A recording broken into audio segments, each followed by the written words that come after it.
The bushcraft survival game I've been working on had most of the basic ingredients for survival. A fire system that can be utilised for warmth and cooking, there's the ability to spearfish as a source of food, and now it was time to tackle the most important survival element: hole digging.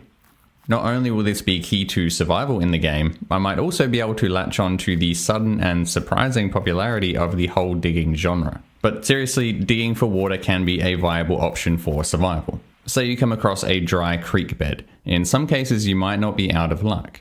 The basic idea is that you can try digging down, and if there is any water beneath the surface, it will start collecting in the hole you've dug, thanks to our good friend gravity. This is the first method I've implemented for sourcing water in the game, but before I could get to that I needed to polish off my inventory and action system. This game doesn't have a typical inventory or inventory management. You have a set loadout of items that can only be changed when you reach the next town. I already had this action wheel that I've been using to trigger lighting fires, for example, but I needed it to be context dependent. The actions that are available should change based on what you are interacting with and what inventory item is currently active. So I first polished up the inventory bar a bit to allow switching between various items, and I added some icons for each item. For now there is only your bare hand, a lighter, and the spear. However I approached the actions, I needed it to be scalable because there are going to be a lot of different items with different actions and different inventory items that might interact with them. So what I've done is make it possible to associate a set of actions when I define an item. For example, for my tinder item, I use this make combustible function, which will both add the combustible property to the item and an action called ignite that can be triggered by the lighter item. But I could also specify multiple items here if I want. You can see I'm defining a few different actions for items here, including a special one for the drink action, which we will see used shortly with the hole digging mechanic, so that it doesn't matter what item is active if you are trying to drink water. So with that system in place, I can for example go up to this tinder, but I won't actually be able to trigger the ignite action unless I have my lighter active. If I go up to the sticks with my lighter, I can also try to ignite those, or I could switch to my bare hand to trigger the break action. As I talked about in the last video, I'm recording my own sounds for the game and added some lighter sounds when igniting something.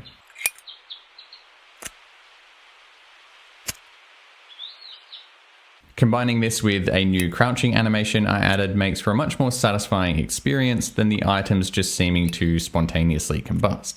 Also, if you've seen the previous videos, you may have noticed I've actually completely updated the player sprite and all 120 of the animation frames that go along with it.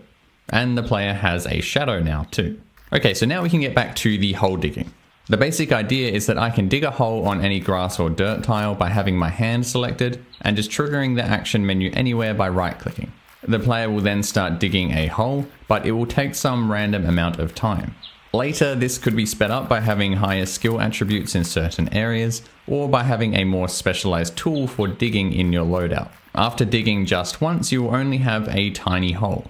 You will need to keep digging to make the hole deep enough before it will actually start collecting water. Eventually, you will need to dig these holes in more strategic locations, and the water will take a considerable amount of time to fill the hole. But for now, the hole will fill with water after just a few seconds of waiting around. You can then trigger the drink action on the hole to drink the water.